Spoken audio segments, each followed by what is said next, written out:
Because the point of this story, if you like, or this sharing, is to tell you about what it was like for me in terms of love. And what I want to share with you what I thought love was when I met AJ, and then what's happened to me since, and what it's like, what it's been like, and what it continues to be like to experience being loved by him and by God. And this is a bit where I get really emotional, so that's good. Okay, so good morning, everyone. Come in. Let's talk about what I felt love was when 6 years ago. Excuse the handwriting because I'm shaking.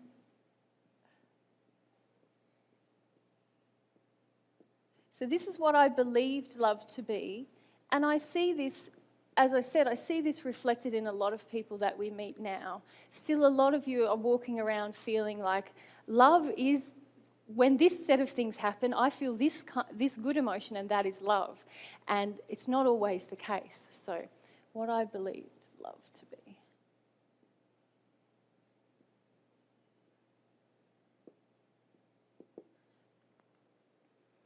Probably the major thing that I believed about love was that it involved barter. As in, I'll do something good for you, and then you'll do something good for me, and that proves that we love each other. And when I do something good for you, you should do something good for me, because that's what love would do. So it was really these two things of, say, barter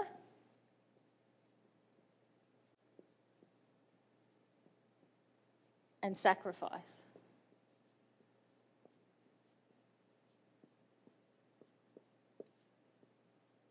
So do you guys know what I mean by that? Can you relate to that? Yeah, a lot of us have grown up in families where barter is the way you do things, and sacrifice is, as AJ sort of briefly mentioned yesterday, about how we view sacrifice as proof of love. That if we deny ourselves, then it shows that we're loving someone. And I very much had that idea that in order to love someone, I should sacrifice my true desires, what I really wanted, and that would prove to them that I was loving them, that I honoured them more than me. And I thought that's what love did. Okay. What else? I also had a really big idea about emotion. Even though I didn't really understand this intellectually, a lot of my ideas about what love was were based around taking away unpleasant emotions. If someone loves me, they will comfort and soothe me away from my fear and my grief. That's what love does. That's what I felt. So, comforting. How do you think I got on when I met Jesus?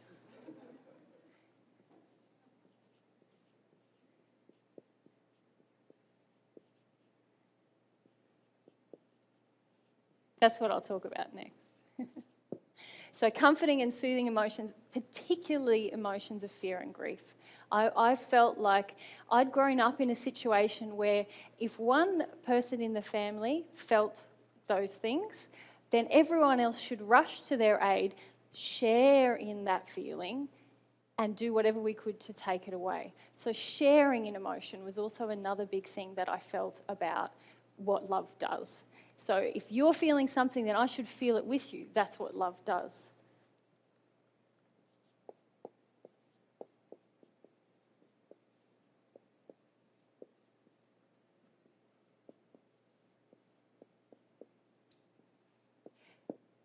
Does anyone relate to that one? This sharing in emotions? Yeah.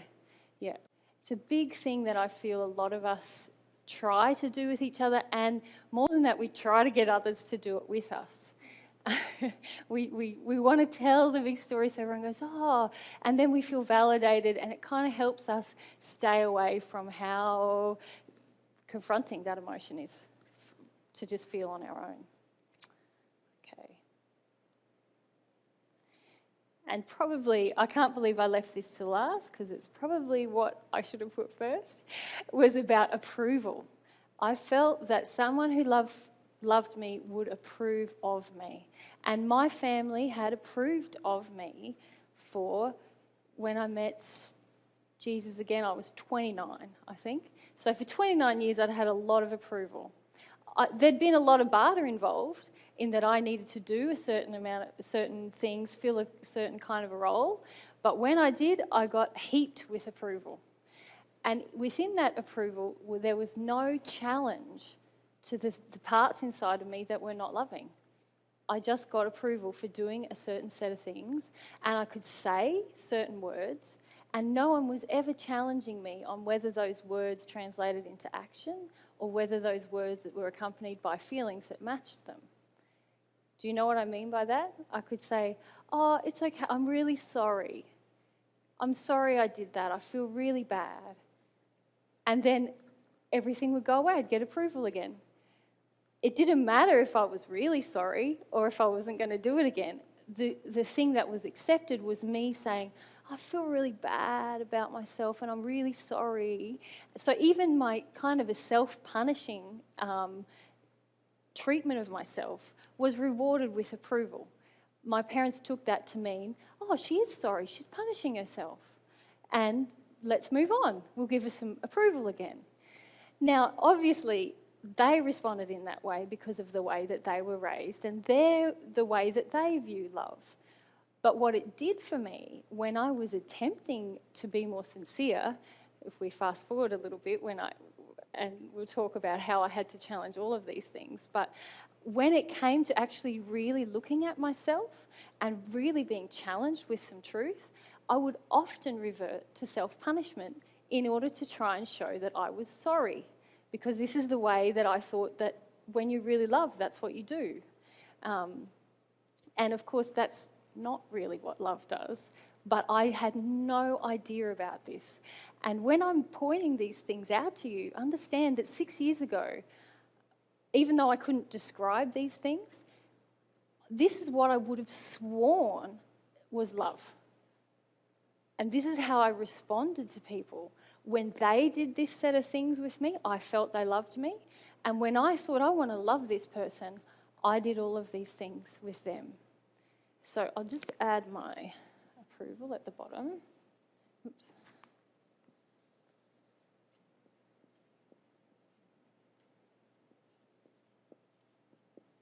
So in that, I wanted approval from others.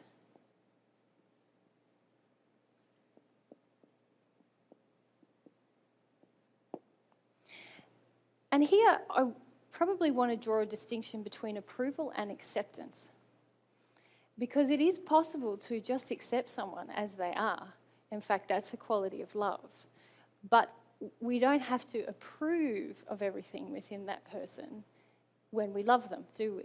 Can you see the difference between those two things? Because actually what love does is challenges the errors inside of us and challenges those parts of us that are not truthful or not loving, but still accepts us and allows us to be who we are. But there's an immediate challenge. When there's approval, there's no challenge. It's like, you're great. No, you're really great. That's the message I would get from my parents when I did these kinds of things. And so then there was never a challenge inside of me of the things that weren't actually that loving or great. Because this barter and this set of, it's probably like fulfilling a role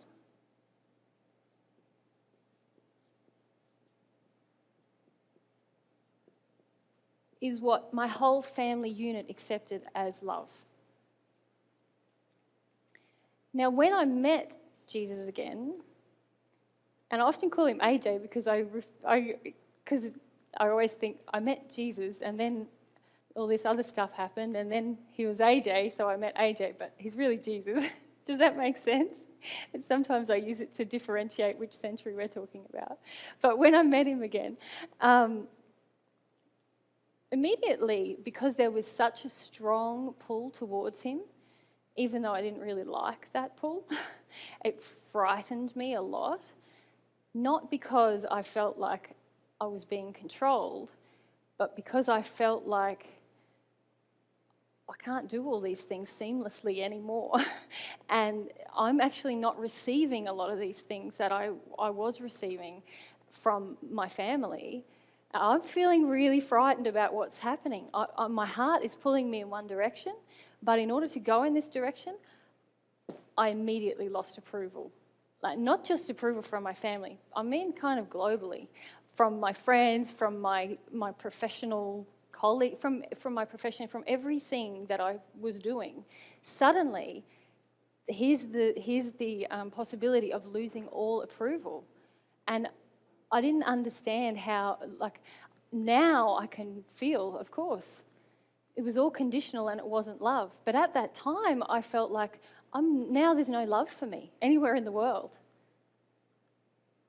And also, I wasn't sensitive at that time to the love that was coming towards me from God and from my soulmate. So let's talk a little bit about what that was like, how my soulmate responded to me attempting to love him in this way, and how he challenged these things within me. And this was really 6 years ago, even though it wasn't very pretty, in that I was quite angry a lot of the time. This is the first challenge I had to consider, what is love really anyway? What is it like to be loved and to give love? Because before then I hadn't even questioned any of these things. And can you guys relate to these things that I'm pointing out? Yeah. I feel like when I was going through all of this, I thought, it's just me. I've just got all this messed up idea of what love is. And then as I've worked through it, I go, oh, actually, it's kind of a global problem, isn't it? A lot of us share these ideas about what love is. Yeah. Okay, so immediately that I met Jesus, and this is probably both centuries we're talking now. It played out a little differently in the first century, but I had a lot of this stuff going on, except maybe a little bit darker in the first century. And he responded in much the same way both times.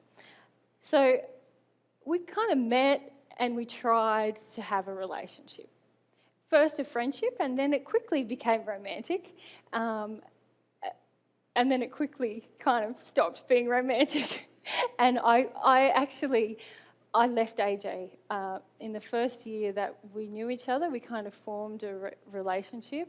And then I went through a period of just telling him I didn't have any feelings for him, and I didn't love him, I didn't want to be around him, I didn't believe anything. And a lot of that was a product of my complete terror about this lack of approval that was happening in the rest of my life. But a lot of it was also because he wasn't meeting my addictions, to tell me that this approval thing was a big addiction. And maybe I need to give that a whole separate point, which was, I thought love was meeting your addictions. When someone made you feel good and like did what you wanted, I thought that's love, that's what you do. So, meeting addictions.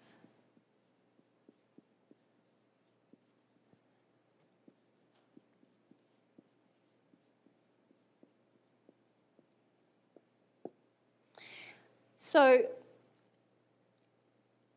while we struggled to commence a relationship and came back in and out of having a relationship, this idea of needing a role and being able to barter with my mate was so ingrained. And when I met AJ, he didn't need me for anything. I mean, nothing. He could cook, he could clean, he could build a computer, he could fix a car, he was very bright, he had a relationship with God, he was not emotionally needy in the slightest. And I actually preferred my men to be quite emotionally needy, because then I felt like I had I felt more secure. He's not going to leave me, he needs me. And then if I could mother him a little bit, by cooking and taking care of some domestic tasks, even though the strong, independent, 20th century woman would have thought that that's not really what... I would never have admitted that to myself, but I had a series of relationships where I did do a lot of the domestic tasks, and I felt quite comfortable because I felt like it gave me a role, and I felt like I was needed, and I could even be a little bit condescending to the poor old male who couldn't really look after himself. And also, if I had something I could give him, then it was okay to ask something of him, something that he should give me. You know, he should give me some security, help me avoid my fears, make me feel protected in social situations. So I was comfortable with that. I wanted something that I could give so I could demand some things back, and vice versa. I was okay with having the guy demand some things of me, as long as he would give me things. It didn't work. I tried. And for the first year, I would not even cook anything because I was in such a passive-aggressive rage that he could cook better than me, you know. So he made all the meals for the first year because I was not self-aware about this, guys. I was just acting out all of this kind of stuff that I didn't even want to see about myself. It took me a long time to actually really face these things, and I mean face them emotionally. It's very different to face them emotionally than us just having a chat about it today. It's good to have a talk about it today because it increases our awareness, but actually coming to face emotionally where this stuff is playing out in our lives, that's a whole other step. It's like saying, oh, I'm not going to barter with you anymore, but at the same time, there's a whole lot of expectations that we have that our partner give us things and we should be able to do things. And even though we might even do a rudimentary, I'll just change this set of behaviours, if that emotion is still playing out, either we get very angry because our partner listens and stops bartering, or it just plays on and on in our relationship until something happens to really expose just how much barter is going on. That's what happens in a general codependent relationship. Dan, you had a question? Yeah. Yep. Katerina, or Liz might bring it to you. Yeah. So I'm loving this, first of all. This is awesome. Thank you. What I'm really curious about is, so there you were, in this beginning of this relationship, yeah, you had all these things that you were expecting, needing, wanting from him. Yeah. So what's really curious to me is how AJ was able to be with you, love you, yeah, give to you, but also without expecting anything in return. That's almost like blows my mind. Yeah. That, because I know as a man, if I'm trying to woo a woman or attract a woman, you know, I'm hoping that she responds back. So to give that without needing anything or expecting anything, it just must have been getting you crazy. I don't know. So I want to just hear maybe how he was able to give to you. Yeah. And still be in that really clear place. So I feel he was able to give to me because he's a highly developed individual who has dealt with a lot of his emotions. And during the time, he continued to deal with his emotions.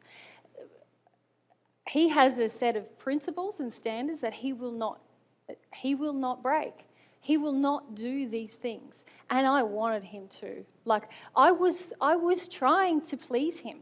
I would do things that I thought that he wanted, and he would say, "Hon, I can't let you do that because I can feel that you're just doing it because you want to please me. You don't even want to do it. We're not doing it." And I would be like, there is no way I can get this man to need me. I couldn't feel, I was not sensitive to the fact that he wanted me, that he just wanted me. I didn't have the feeling that anyone would just want me. They need to need me. I need to fulfill a certain set of requirements or roles, and then I'll feel secure. So I went through a whole period, and I'm still going through a whole period, of feeling so vulnerable and insecure because there's nothing that I can do. All he wants from me is me. And That's all he's ever wanted from me for 6 years. And I would try to present a facade. I would try to do things to please him. And he would go, I don't want this bit of you. This isn't even you. And that was so challenging. And remains so, because it's like a beautiful pain, if I can call it that, to have someone really want to see who you are and want that, even though it's not perfect. Because I'd really like to be perfect, but the real me isn't. And so, it was kind of a crazy time, because AJ had this set of principles that he wasn't going to break.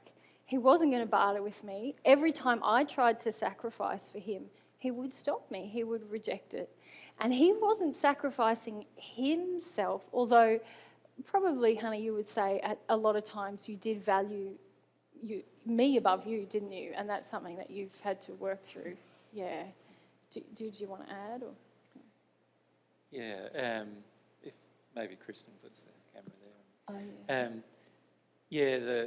The feeling I had was that I was probably I've had a lot of issues to work through with regard to my own worth, and so initially there was the feeling coming out of me towards Mary that Mary was worth more to me than I was, and so Mary often tried to play on that, but also I had to work through gaining more worth, even though.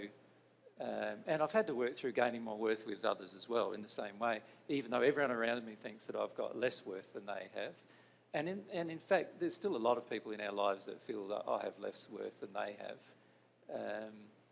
And so I'm still working through the issues of worth. So for me, that's one of the issues that got triggered through this process. I had to work through issues of my personal worth and how little I valued myself in comparison to the value that I placed upon Mary.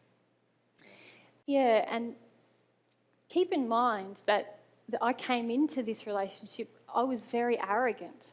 You know, I felt like I knew how things should be done. I felt like I wasn't self-aware about any of these things, and I was used to being a little condescending to men. Maybe you'd say quite a lot.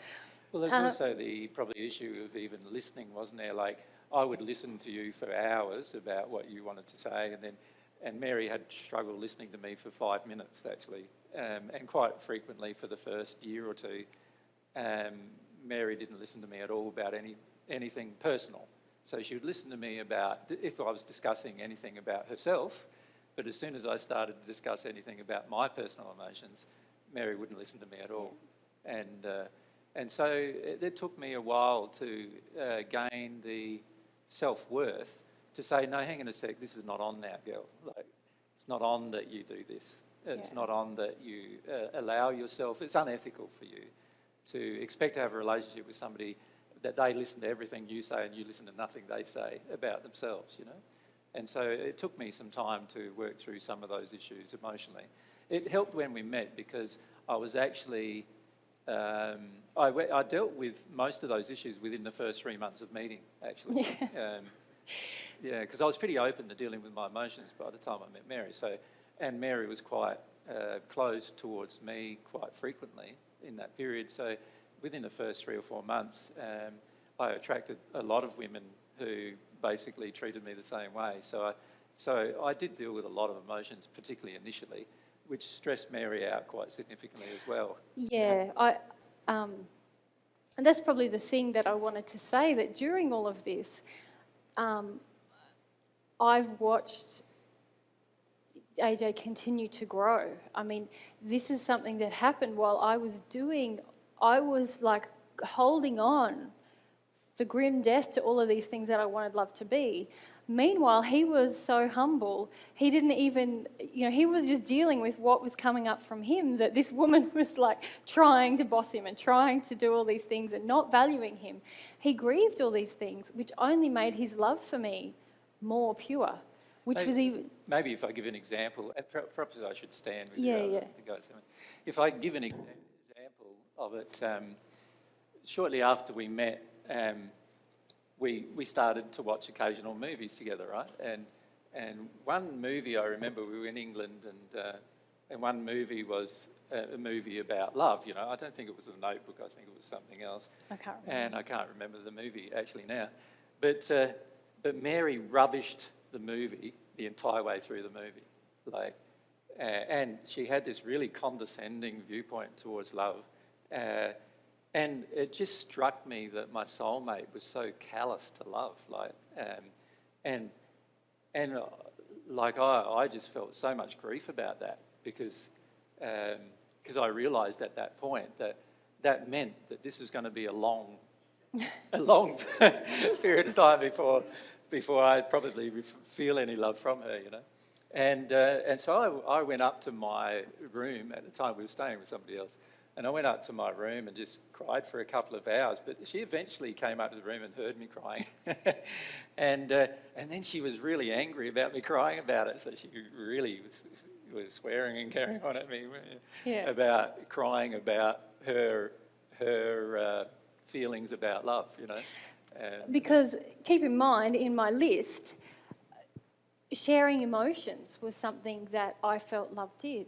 Here's this guy who keeps feeling emotions and I feel responsible. I've got to soothe and comfort these emotions out of him.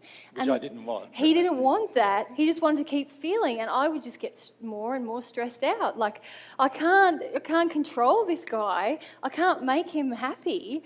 And so I just feel like I don't want to feel so terribly responsible. And that was different to actually taking responsibility. I just kind of self-punished about it, which is what I had learnt you do when you're trying to be sorry. Which I would also say something about. Yeah. So there was a lot of truth coming my way and a lot of emotion, and I wasn't used to any of it. And I can sit down now, can't I? So, yeah. No. I don't want you going.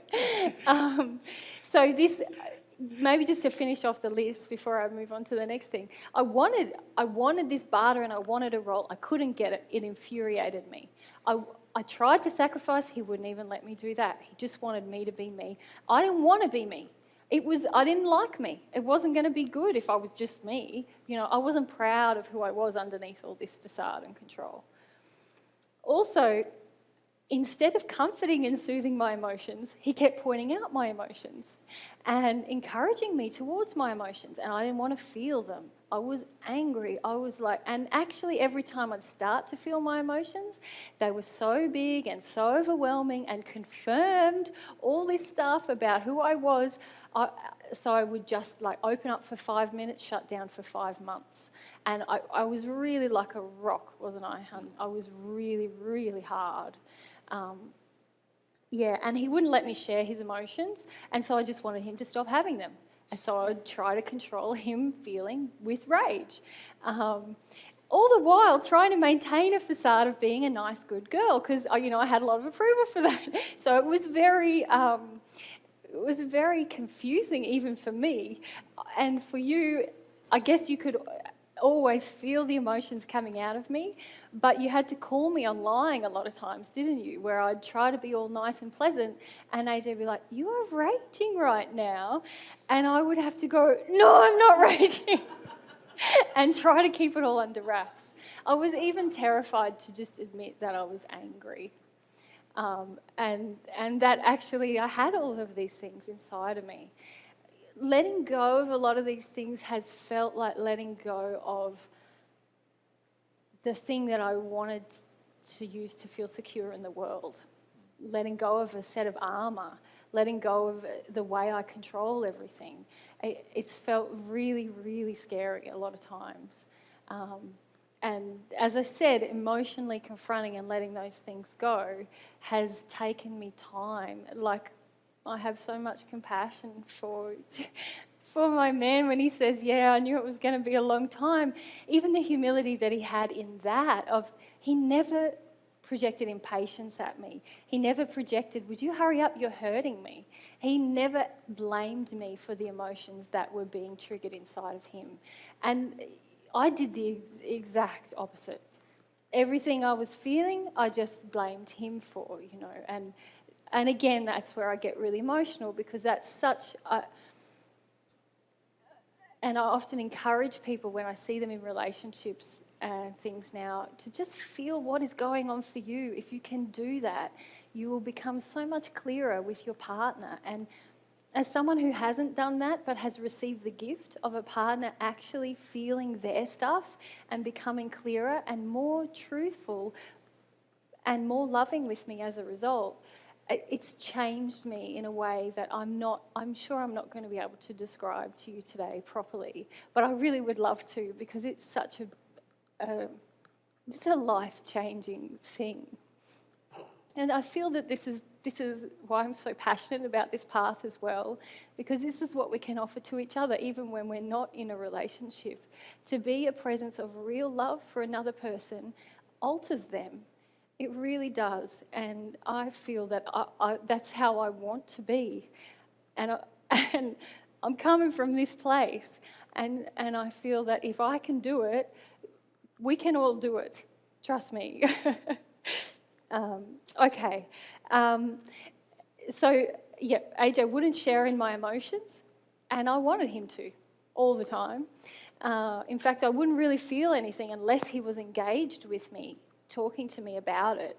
And that's because I kind of was seeking this comfort and soothing all of the time. Also, he wasn't giving me approval in this sort of global way that I was used to from my family. My family had withdrawn all approval from me. In fact, they were raging at me by this stage.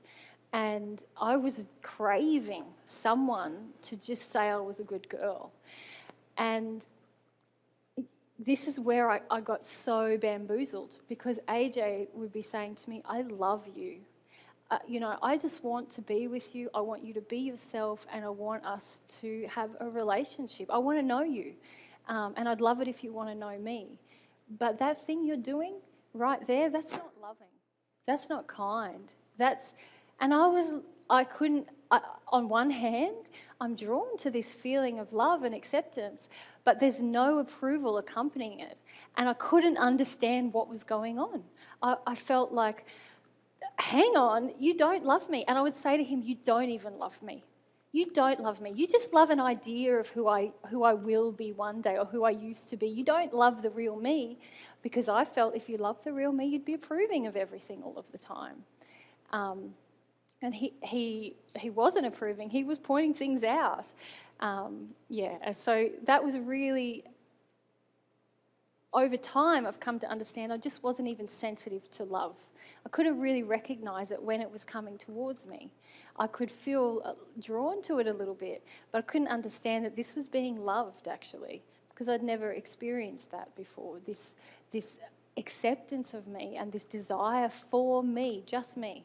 No addictions involved, no barter involved, no needing to present a facade. In fact, rejecting the facade. And I thought my facade was the best bit of me. I really thought that was what I had going for me. And if I dropped that, everything would fall to rack and ruin, And thankfully, I can say the reverse is true. Anything that we create, it can't be as good as what God's created in us, And letting go of all of this big creation and this big story that I had going about myself has been the best thing. And of course, I'm still doing it, But the more I do it, the more I feel like, that's a relief. It's hard work to maintain this version of ourselves. Yeah, and of course, he wouldn't meet any of my addictions. So I wanted to feel special. I wanted to feel like I had a role. I wanted to feel that I had control over men. I didn't want to feel vulnerable. I didn't want to feel unsafe. So I had all of these addictions going on with everyone around me. And then suddenly I wasn't seeing any of those people because they were a bit weirded out by what I was doing, or in the case of my family, freaked out and angry. So I was spending a lot of time with AJ and his son Tristan, and these guys are really developed guys who don't meet women's addictions. And I felt awkward. I felt like a teenager again. I was like, what do I do? After I got over some anger, I was just like, it's just me here. I don't know what to do. I'm feeling really kind of scared almost, not because they were actually just being kind to me and not demanding anything of me. I didn't really know how to respond in that situation. I've come to realise that I was a master in walking into a situation, feeling everyone in that situation, understanding the person I needed to be, and just being that person. And I got a lot of acceptance that way. It wasn't true acceptance, but sort of approval. And when we met, I was really addicted to the world's approval. I wanted to be cool and hip and happening and worldly. I wanted to know what was going on out there in the world and have an opinion and, be this kind of hip young person. And then realising that you're Mary Magdalene and that your soulmate's Jesus takes hip out of the equation. So you go from being hip to sort of like, fringe dweller of society in a lot of people's eyes.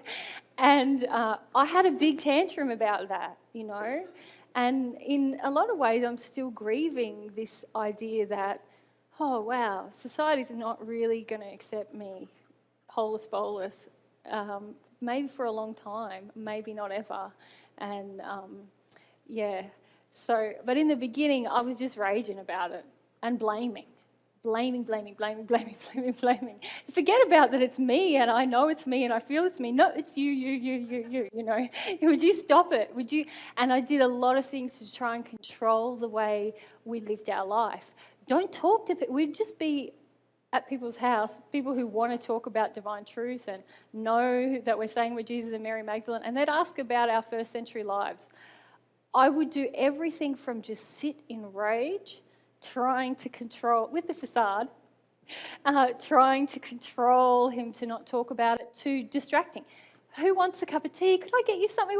Just change the subject in any way that I could, because I was freaking out and I just did anything but feel that freak out. I just really tried to control a lot of things going on. Yeah, so what do I want to talk about next?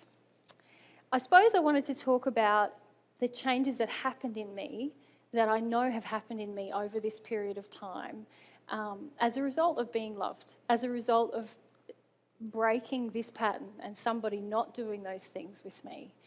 And then I wanted to talk to you about what actually did happen, how AJ did respond to me and treat me. And I suppose it's what I see as what love in action actually looks like and what love in action does and how that feels. So I'll just quickly summarise how I feel this experience has changed me and then get into the real depths of what I really, to answer your question yesterday, I suppose, what I felt. All right. Was there any other questions about this or anything before I wrap it off? Yeah. Just if it's off, it'll stop all those clickings that are occurring on the sound system.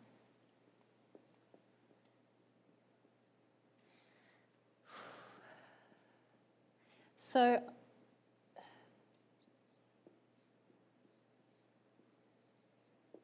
I suppose I wanted to talk about this section, how love has changed me, because of the power I feel that love has and love has had on me. And 6 years down the track, I'm very conscious of the changes that I still have to make inside of me and the injuries that I'm still carrying and the things that are out of harmony with love.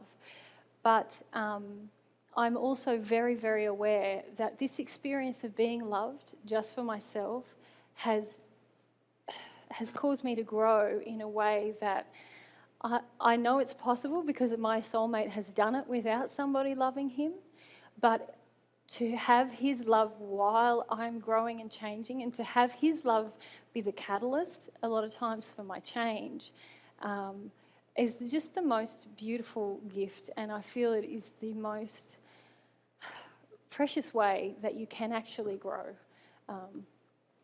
So, yeah, let's talk about that. As I said, when we met, I was an angry, rebellious woman. I was proud of the rebel in me. I didn't like laws or rules, and I was kind of pretty tough about the fact that, I was anti-authority authoritarian in every way. It might be my ear. No.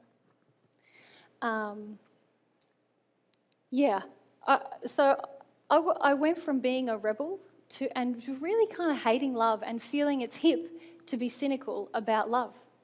I felt like, hey, we all live in the real world. We know that love doesn't really work. Look around us. You know, I had this, and that's a very, very painful feeling that that I was covering over there. This deep disillusionment with the power of love and a feeling that evil will win.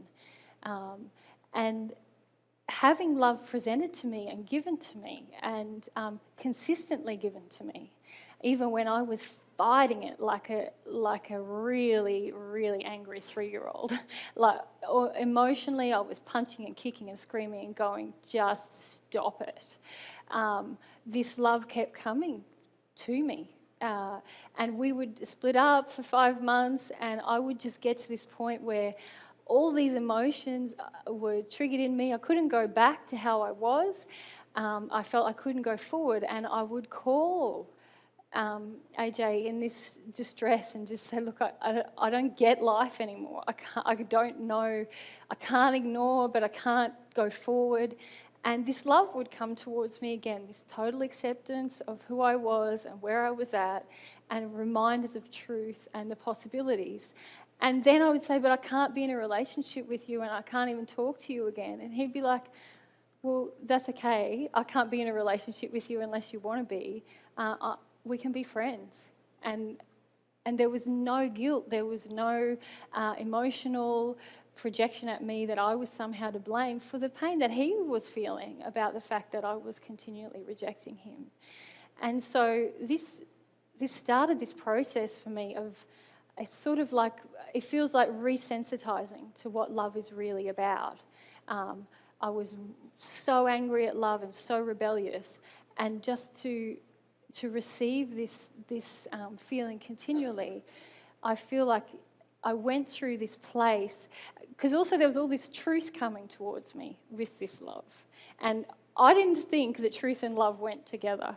I thought that really love denied truth, because truth could be a bit confronting and maybe trigger some pain. And so when the love and truth kept coming together, I fought that a lot. And then I went through this period where, so I reckon I fought that for about how many years, baby? 2, 3? Really, from my soul's perspective, I was angry about it. And then I went through this period of it wasn't neutrality, but it was saying, hang on, this truth thing is quite valuable. And this wasn't coming from my head now. It was a space I got to inside of me where I went, this is logical to look at truth when we want to love. This is something that we do need to look at. I don't necessarily like it yet, but I can't stop. We've got to listen. I want to listen to this. And to now today where I actually feel like, oh, thank you. I feel this heartfelt gratitude for the truth that I'm offered with love. And even it's changed my whole attitude to truth. In fact, I can hear truth from people who are maybe not loving and still feel grateful. And I can welcome the attractions that come into our life a lot more. So I suppose my love has changed my attitude to truth even. Because truth is such a core support of love and a core part of what love does, receiving love and truth together helped me appreciate truth. So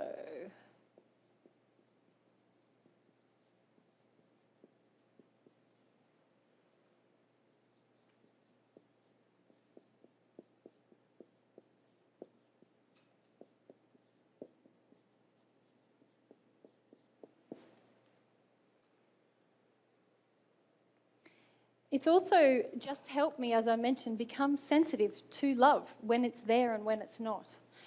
Obviously, when we met, I had all this set of ideas of what love does, and when I saw that, I thought that was love. And over this period of time of giving those things up, I've come to feel when people are in that set of addictions, believing that's love, and being able to recognise actually that's not love, And it actually feels a bit icky for me now that you want to engage me in something that's not your real self. So I'm beginning to have this sensitivity that AJ had very strongly at the beginning, where he was saying, I want you, not this facade and not these addictions and not this barter.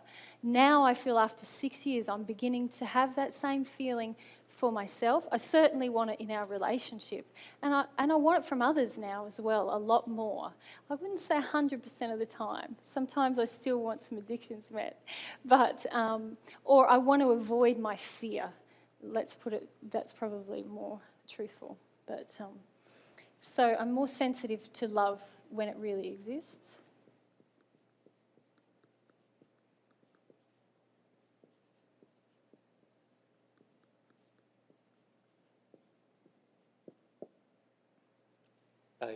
I was thinking to, like Mary now cries at a romantic movie. Like, so before she was Sob. like, Yeah. so she was sob about a romantic movie now, whereas before it was just like condescension and ridicule and rage. And even when I would soften to something, I would get angry at myself. You know, I would see something might move me, you know, on TV or in a movie or something, and then I'd be really angry with myself. And I'm a lot softer now to this love, and I want people to meet their soulmates. And even though I've gone through this like drama of 6 years, I'm like, no, it's a good thing. You want to meet the other half of you. Like, trust me, it's awesome. And, you know, even 3 years ago, I was like, oh, you don't want to do this. You know, I had this really yucky feeling in me about love and about the whole soul. And I remember that one time when we were travelling across to the sunny coast and you were just yelling and screaming at God about soulmates and how much you hated the concept and idea. And I felt like I don't have a choice. I want a choice. You know, this doesn't feel good, so I want to be able to choose someone else, and I can't. And I know I can't. I was really angry at God about it. And now I really feel completely differently. I feel like that I have so much gratitude for the way God has designed this system, and even this system for us to come to find love and to engage this relationship with God herself to feel what real love is like. Because all of these things that I'm relating, we all try to do this barter and sacrifice and all this other stuff. We try to do it with God as well, don't we? We feel like we have to be good enough for God, and then God will love us, and we try a bit harder and all this stuff, and it's not really how God feels.